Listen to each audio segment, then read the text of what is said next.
À la fin de ce cours, je vous promets une chose, vous saurez beaucoup mieux prononcer l'anglais. Pourquoi? Parce que je vous ai fait un guide complet de la prononciation. La prononciation, c'est le nerf de la guerre en anglais. C'est vraiment le point sur lequel on bute.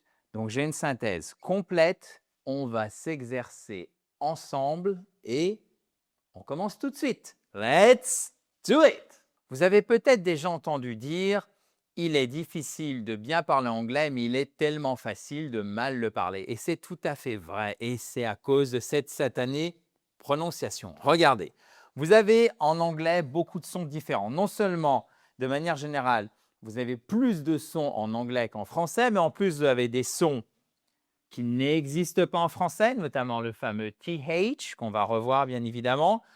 Mais en plus, vous avez des sons qui sont piégeux puisqu'ils ressemblent au français, mais en fait, ça ne se prononce pas exactement ou pas de la même façon. Et en plus, vous avez l'accent tonique, le fameux stress, celui qui me fait souvent dire que je radote, puisque je vous en parle quasiment en chaque vidéo, mais c'est tellement important.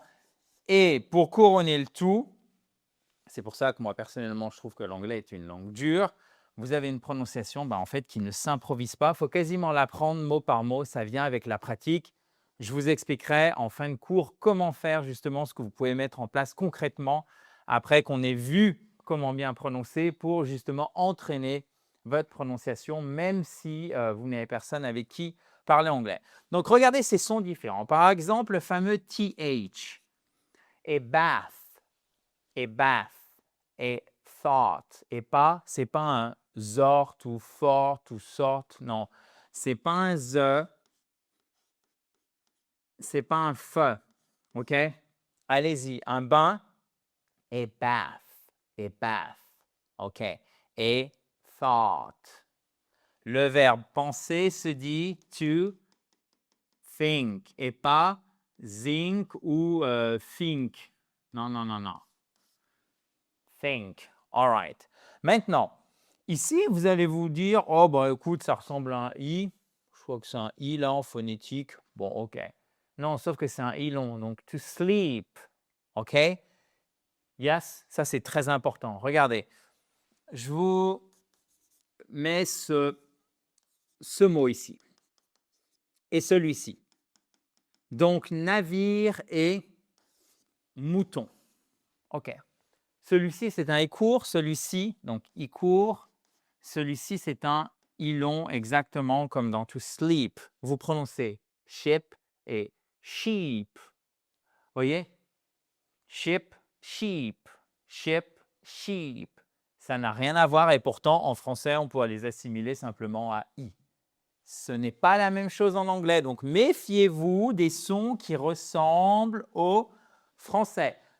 Ensuite, vous avez un rythme qui est différent. Pourquoi? Parce que le stress, l'accent tonique qui est dans les mots de 2 syllabes ou plus en anglais, cet accent tonique, qu'est-ce qui se passe? Eh bien, il va donner le rythme du mot. Et ça, c'est la colonne vertébrale. C'est la chose la plus importante en prononciation en anglais. Oui, je sais, vous êtes en train de vous dire, mais comment ça se fait là? Il est en train de s'exciter complètement à propos du stress. Oui, mais vraiment, c'est hyper important. OK? Donc, parce que si vous dites to record et record, personne ne vous comprend. Vous allez me dire, mais ça avait l'air pas mal. Non, regardez. C'est pour ça qu'on utilise la phonétique qui est notre juge de paix. Ici, vous avez une magnifique apostrophe qui nous indique que pour le verbe, l'accent tonique et dont l'accentuation se trouve sur la seconde syllabe, to record. Et elle se trouve sur la première syllabe pour le nom, et record. Vous allez me dire, wow, super, comment je le sais? Vous le savez maintenant parce que vous avez eu la bonne idée de regarder cette fabulous YouTube channel à laquelle d'ailleurs vous pouvez vous abonner en cliquant ici. Right here. Click on the red button if you like it. Thank you very much. All right.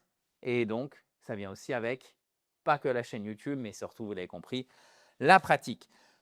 Et alors, pour couronner le tout, on a des mots qui se ressemblent, qui ont des prononciations bien différentes. Regardez, to read, c'est lire.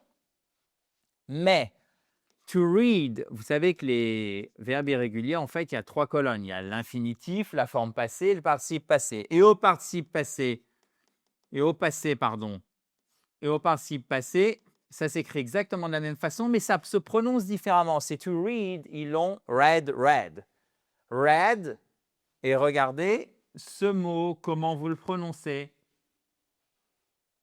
Read, exactement. Maintenant, le plomb, c'est LED, L-E-A-D. Maintenant, si je vous dis, où est-ce que je vais le mettre? Oui, je sais, je gribouille, j'essaye de faire des efforts.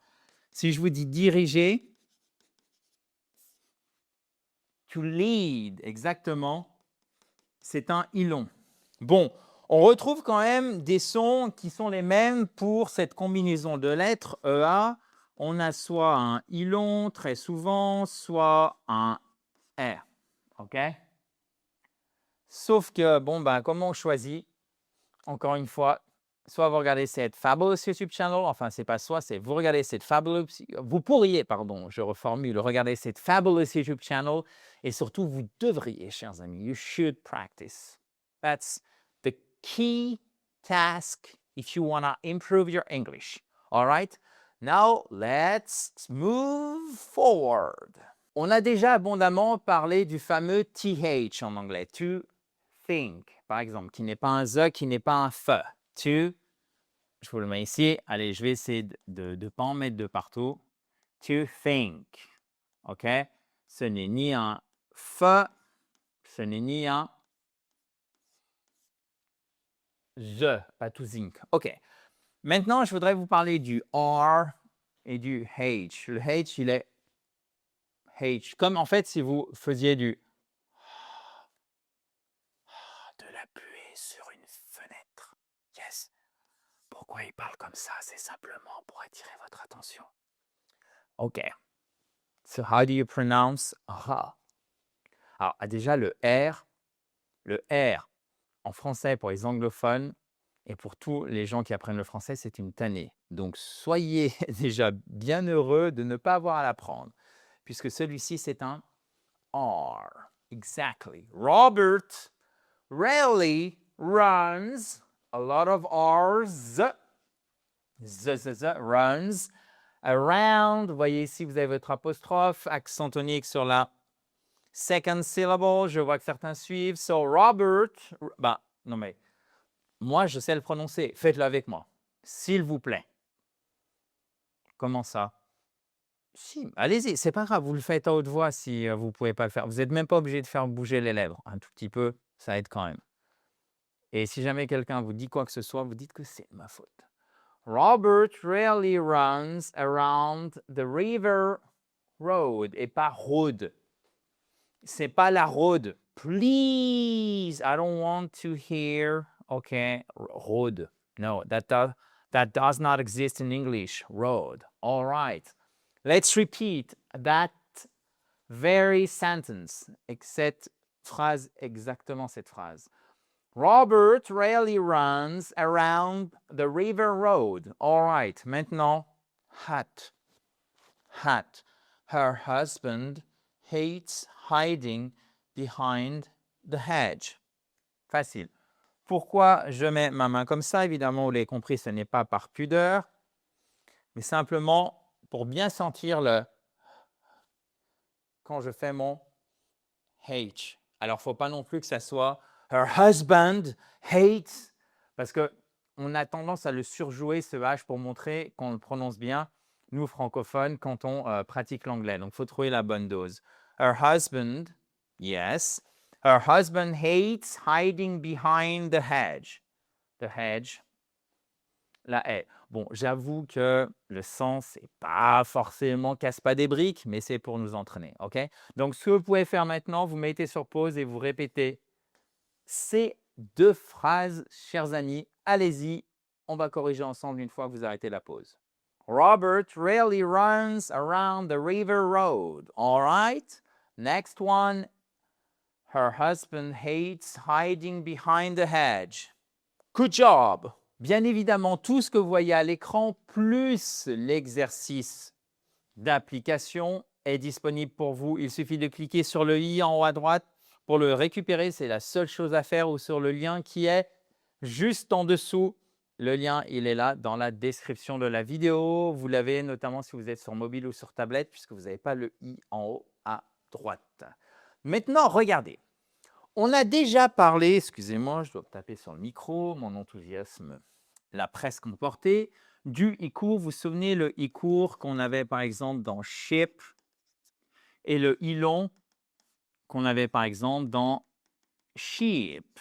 Donc ça, ship, le navire, sheep, le mouton. Regardez maintenant, parce que les voyelles, en fait, je vous rappelle que les voyelles, c'est ces lettres-là en anglais. D'accord? Et alors, éventuellement, le Y qui peut être considéré comme une demi-voyelle, mais alors là, on va rentrer dans des débats de linguistes, pas intéressant pour nous. A, E, I, U, O. All right. Et c'est là où le bas blesse souvent en anglais. Parce que lorsque vous savez prononcer le TH, d'accord? Lorsque vous savez prononcer votre H, OK?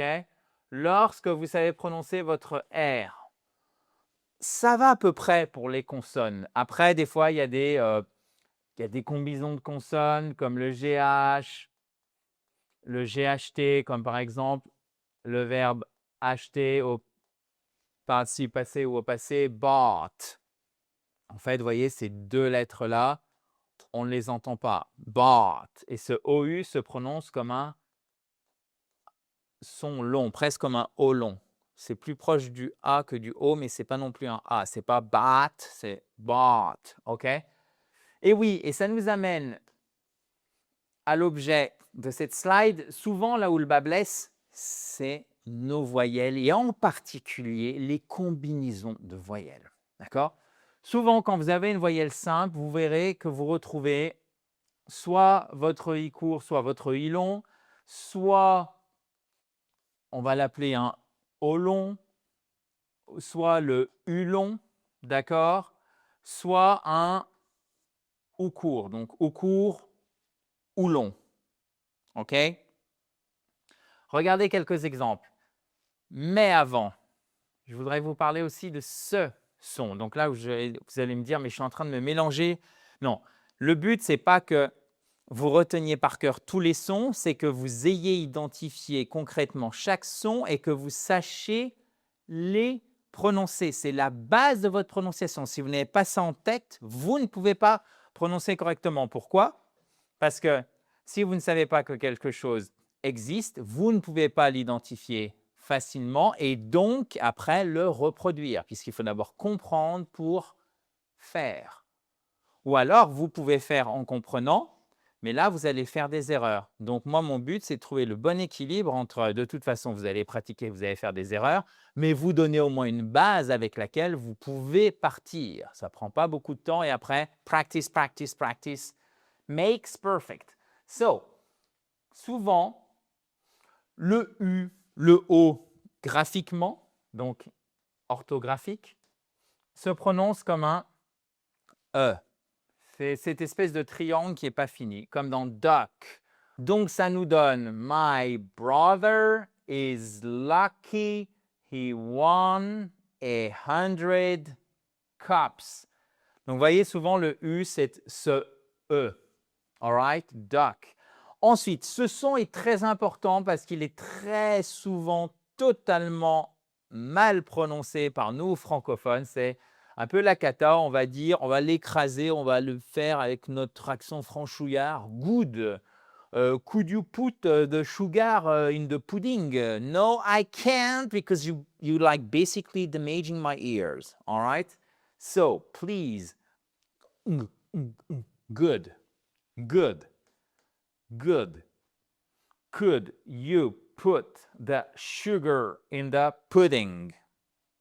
All right? Could. D'ailleurs, vous voyez que le L ne se prononce pas dans les mots. Je vous fais un petit aparté, mais là aussi, prononciation, c'est tellement important. Regardez, oh là là, c'est magnifique. Aïe, aïe, aïe. Picasso in the house. So, could, should, pouvoir, donc pouvait, devrait, you should, you could, OK. Et would qui est utilisé pour former le conditionnel. I would like, j'aimerais, à yes. À chaque fois, vous ne prononcez pas, s'il vous plaît, le L. All right? Could, should, would. So, could, ou court, could you put the. Ici, vous voyez qu'on a notre accent tonique sur cette syllabe. Et là, faites bien attention. Là aussi, il faut être précis. Parce que le découpage des syllabes va totalement changer la prononciation d'un mot et il n'est pas intuitif très souvent pour nous francophones. Si je vous dis où sont les syllabes, qu'est-ce que vous allez faire? Vous pensez intuitivement, même inconsciemment, donc sans vous en rendre compte, à sucre, sucre, ok? Première syllabe, deuxième syllabe. Là, vous dites première syllabe, deuxième syllabe. Faux, faux, faux. Regardez, la première syllabe, en fait, c'est avec le G. All right? Sugar, sugar, sugar, sugar. So, could you put the sugar in the pudding? Même chose ici, pudding, pudding.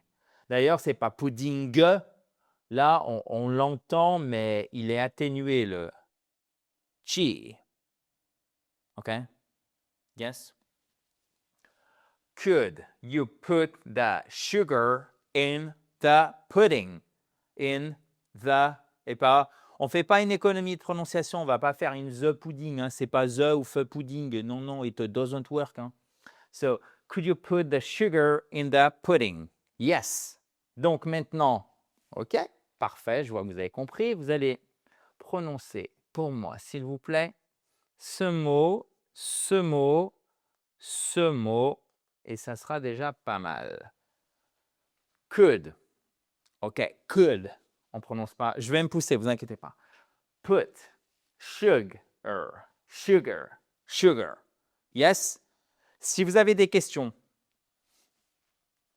vous n'hésitez pas. Alors, il ne faut pas les mettre ici, mais vous les mettez juste en dessous, commentaires, questions, retour sur la vidéo. Si vous n'avez pas compris, si j'ai mal expliqué, si vous voudriez que je fasse une vidéo sur tel sujet, vous pouvez tout mettre en dessous. C'est fait pour vous. C'est comme un forum. C'est pour vous, toute la communauté iSpeak Spoken, pour qu'on puisse vous aider encore plus facilement, chers amis. Je vous propose de continuer parce que regardez, on n'a pas parlé d'une chose qui est extrêmement importante avec le stress. Il s'agit de... Eh bien, il s'agit de l'accentuation, mais je me suis un peu emballé puisqu'on doit parler d'autre chose avant. Donc, on va parler de l'accentuation, qui n'est pas le stress, hein, qui n'est pas l'accent tonique. C'est vraiment l'accentuation des phrases.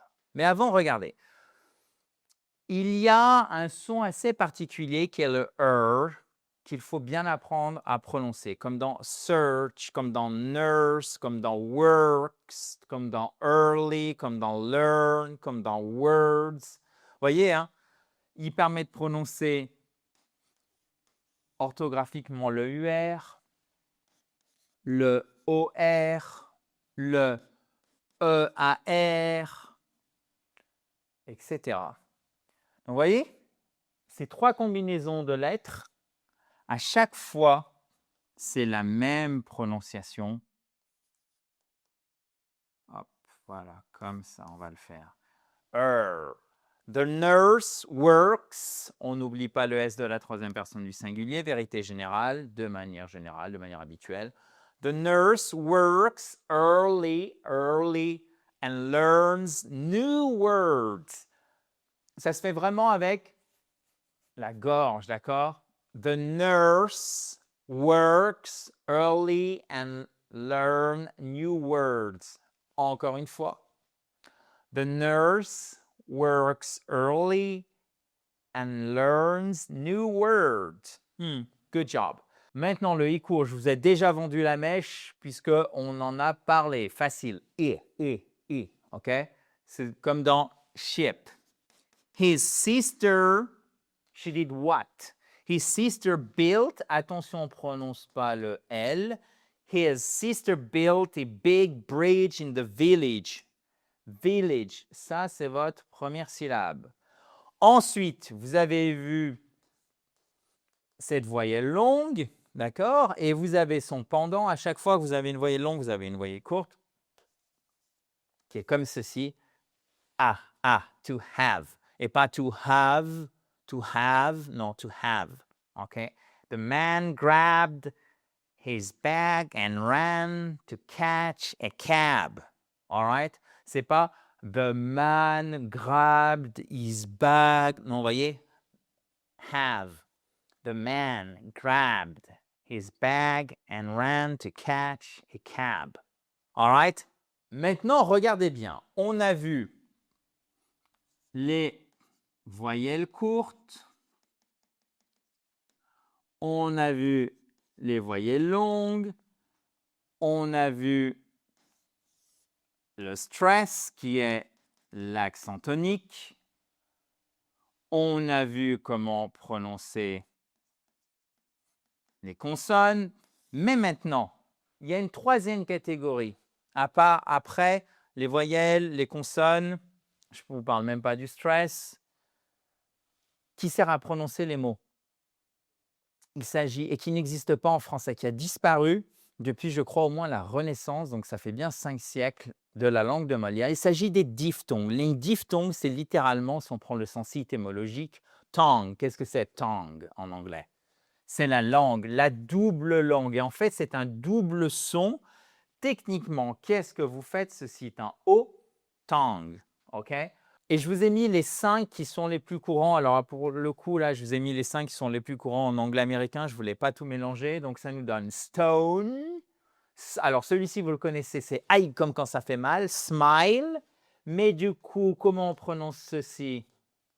To live. C'est un I court. Comment vous prononcez ceci? To leave. C'est un I long. Et comment vous dites que, pour dire que quelqu'un est en direct à la télé, par exemple, live. Et là, on utilise notre diphtongue. Vous voyez, c'est exactement la même orthographe, mais ce n'est pas le même sens, donc ce n'est pas la même prononciation. Ça pourrait être deux sens différents, mais la même prononciation en anglais. Et oui, l'anglais est plein de surprises et malheureusement, presque chaque mot est une exception en soi en ce qui concerne sa bonne prononciation. Ensuite, vous avez enjoy.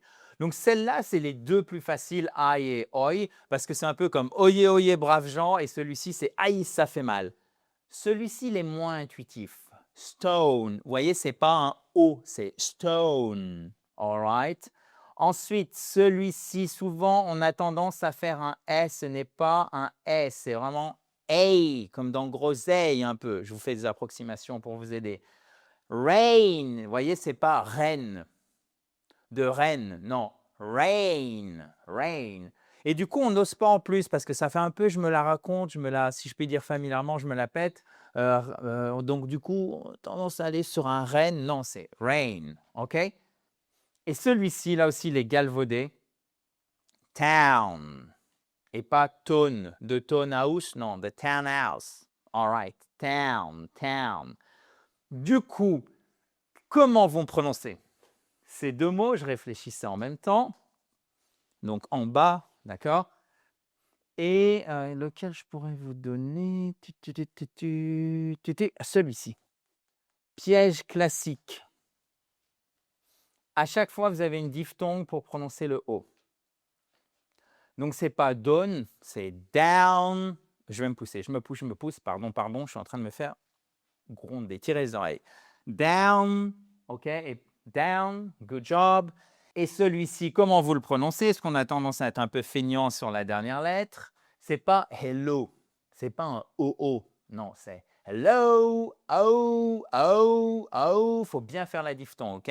Down, hello. Vous voyez, c'est pour ça que l'anglais, c'est une langue chantante qui a beaucoup plus de hauteur que le français. Ça, vous voyez, si c'est votre anglais, notre français, c'est ça.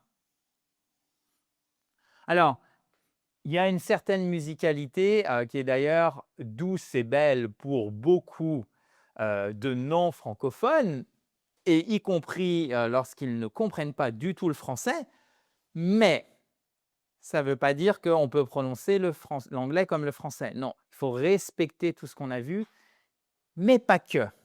Parce qu'il y a encore quelque chose de très important qui donne tout le rythme de la phrase et sans ça, vous savez simplement prononcer les mots les uns après les autres, mais vous ne savez pas prononcer la phrase correctement. Il s'agit donc de l'intonation de la phrase. Et pour faire simple, vous avez deux types d'intonation pour une phrase. Soit ça monte, soit ça descend.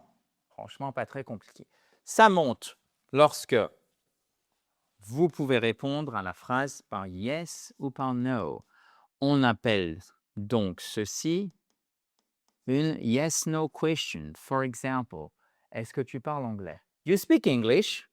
You speak English? Vous voyez, je remonte. Je ne dis pas do you speak English? Parce qu'on a l'impression que je dis toi, tu parles anglais, que je me moque.